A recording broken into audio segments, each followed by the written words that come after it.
दोस्तों बाज स्टूडेंट्स के साथ ऐसा होता है कि वो पूरा सेमेस्टर या पूरा स्टडी ईयर मेहनत से पढ़ाई करते हैं, रेगुलर क्लासेस अटेंड करते हैं, नोट्स लेते हैं, असाइनमेंट्स बनाते हैं, वो बड़ी सिंसेरिटी के साथ पढ़ाई करते हैं पूरा साल। लेकिन जब एग्जाम्स शुरू होते हैं तो एग्जाम्स के दौरान एग्जाम से एक दिन पहले या 2 दिन पहले अपने पूरे सिलेबस को कवर नहीं कर पाते, जिसकी वजह से उनकी पूरे साल की मेहनत वो रिजल्ट नहीं दे पाती जो वो चाहते थे, वो अच्छे मार्क्स नहीं ले पाते।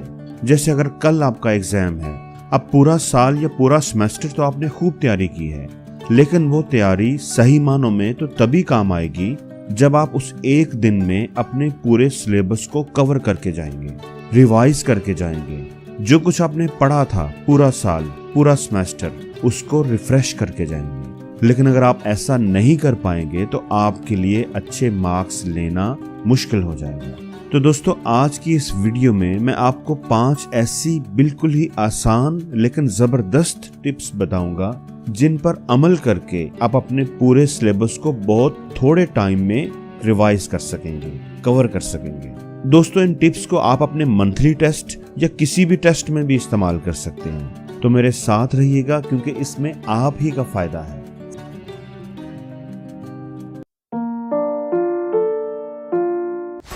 फाइंड ए क्वाइट प्लेस।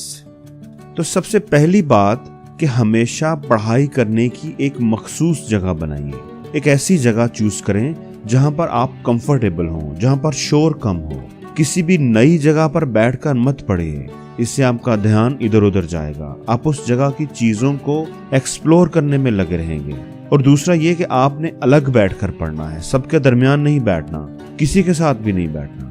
स्टडीज ये बताती हैं कि जो लोग पढ़ाई करने की एक मखसूस जगह बना लेते हैं तो उस जगह पर जाते ही उनके ब्रेन का फोकस ऑटोमेटिकली पढ़ाई की तरफ चला जाता है। उनका ब्रेन अपने आप को प्रिपेयर कर लेता है कि आप पढ़ने का वक्त आ गया है। जैसे जब हम स्कूल में क्लासरूम में जाते हैं तो हमारा ब्रेन प्रिपेयर हो चुका होता है कि अब हमने पढ़ना है।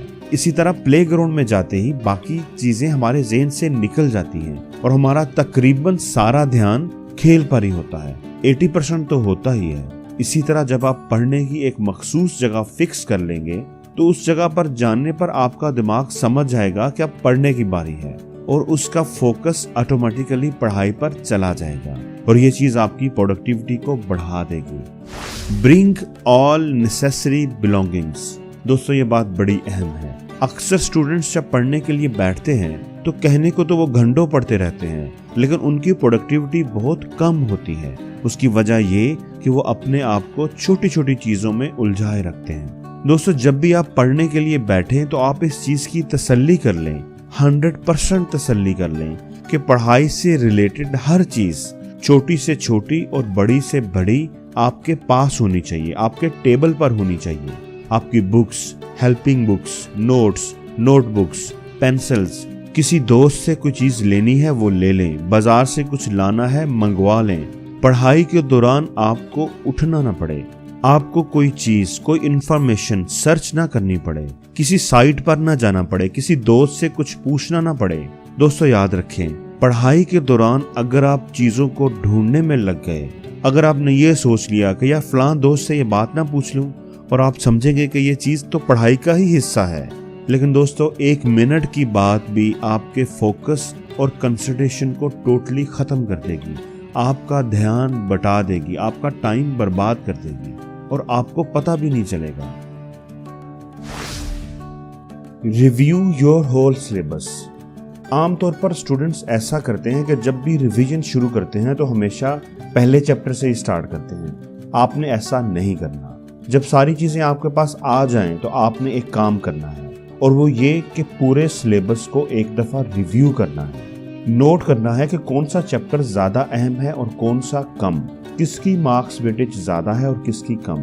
और फिर आपने अपनी प्रायोरिटी सेट करनी है, अहम चैप्टर्स को पहले रिवाइज करना है। 30 to 40 मिनट आपने इस काम पर जरूर लगाने हैं और ये मत सोचिएगा कि ये टाइम आप जाया कर रहे हैं। आप यकीन रखिए यही टाइम आपके काम आएगा, क्योंकि आमतौर पर 30 to 40% ऑफ सिलेबस जो है ना वो 70% मार्क्स की वेटेज रखता है, इसलिए आपने उसको पहले कवर करना है। Make a schedule. अभी तक आपको अंदाजा हो गया होगा कि आपका टोटल सिलेबस क्या है और उसमें से इम्पोर्टेंट चीजें कौन सी हैं, आपने शुरू कौन से चैप्टर से करना है और बाद में कौन से चैप्टर पढ़ने हैं। तो अब आप अपना एक स्केड्यूल बनाएं, कैलकुलेट करें कि आपके पास टोटल कितने चैप्टर्स हैं और कितने स्टडी आवर्स हैं। अगर 16 घंटे बाकी हैं और 7 चैप्टर्स हैं तो डिसाइड करें कि कौन से चैप्टर को रिवाइज करने के लिए आपको कितना टाइम चाहिए। पूरा स्केड्यूल बनाएं। चैप्टर नंबर 6 पहले करना है 2 घंटे उसके लिए, चैप्टर नंबर 1 दूसरे नंबर पर करना है 1 घंटा उसके लिए। इसी तरह पूरा स्केड्यूल बनाएं और फिर पढ़ाई शुरू करें। साथ साथ आप ये जरूर देखते जाएं कि क्या आप स्केड्यूल के मुताबिक चल रहे हैं कि नहीं। हाफ टाइम गुजरने के बाद स्केड्यूल को अगर रीएडजस्ट करने की जरूरत हो तो कर लें। Take study breaks. दोस्तों, ब्रेन पर होने वाली रिसेंट स्टडीज ये बताती हैं कि स्टडी के दौरान ब्रेक्स बहुत ही इंपॉर्टेंट होती हैं। हम जो कुछ भी पढ़ते हैं, सीखते हैं, उसको रिटेन करने के लिए हमारे दिमाग को ब्रेक चाहिए होती है। इसलिए बेस्ट वे ये है कि आप 1 घंटा पढ़ें और फिर 10 से 15 मिनट की ब्रेक लें, थोड़ा रिलैक्स करें और फिर पढ़ना शुरू कर दें। आप देखेंगे कि इस तरीके से आपको मैजिकल रिजल्ट मिलेंगे। आप इस काम के लिए टाइमर या अलार्म क्लॉक का इस्तेमाल कर सकते हैं। स्टडीज ये बताती हैं कि इस तरीके से हमारे ब्रेन की प्रोडक्टिविटी, हमारे ब्रेन की परफॉर्मेंस 46% तक बढ़ जाएगी। लेकिन दोस्तों, एक बात का ध्यान रखना है, खसूसी ध्यान रखना है कि ब्रेक सिर्फ आपके और आपकी स्टडी के दरमियान है। ब्रेक के दौरान आपने किसी और के साथ इधर उधर की बातों में नहीं लग जाना, मोबाइल या टीवी का इस्तेमाल नहीं करना। इस तरह ब्रेक्स लेने का फायदा नहीं होगा, बल्कि आपका माइंड बिजी रहेगा, उल्टा आपको नुकसान होगा। दोस्तों, आखिरी बात कि बिलीव इन योरसेल्फ। जो टाइम आपसे ज़ाया होना था वो हो चुका। मैं अगर ऐसे करता या मैं अगर वैसे करता तो आज मेरी तैयारी ज़्यादा अच्छी होती। अब इन बातों के सोचने का वक़्त नहीं है, इन बातों को सोचकर परेशान होने का वक़्त नहीं है। अब जो टाइम बच गया है, जो टाइम अभी आपके पास है, उससे फ़ायदा उठाने का वक़्त है, उसको बेस्ट यूटिलाइज करने का वक़्त है। इसलिए खुद पर यकीन रखिए, खूब मेहनत कीजिए, दिल लगा कर पढ़िए, अपने इस टाइम को बेस्ट यूटिलाइज कीजिए और एग्जाम्स में अच्छे मार्क्स लेकर सबको हैरान कर दीजिए। इस वीडियो में अगर आपको कोई काम की बात लगी हो तो कमेंट्स में मुझे ज़रूर बताइएगा, और एग्जाम्स में कितने मार्क्स आपने स्कोर किए जब रिजल्ट आएगा तो ये भी शेयर कीजिएगा। और दोस्तों, अगर आपने अभी तक मेरे चैनल को सब्सक्राइब नहीं किया तो प्लीज़ उसे सब्सक्राइब कर लें और बेल आइकन पर ज़रूर क्लिक करें ताकि आपको नई आने वाली ऐसी ही अच्छी वीडियोस सबसे पहले मिल सकें।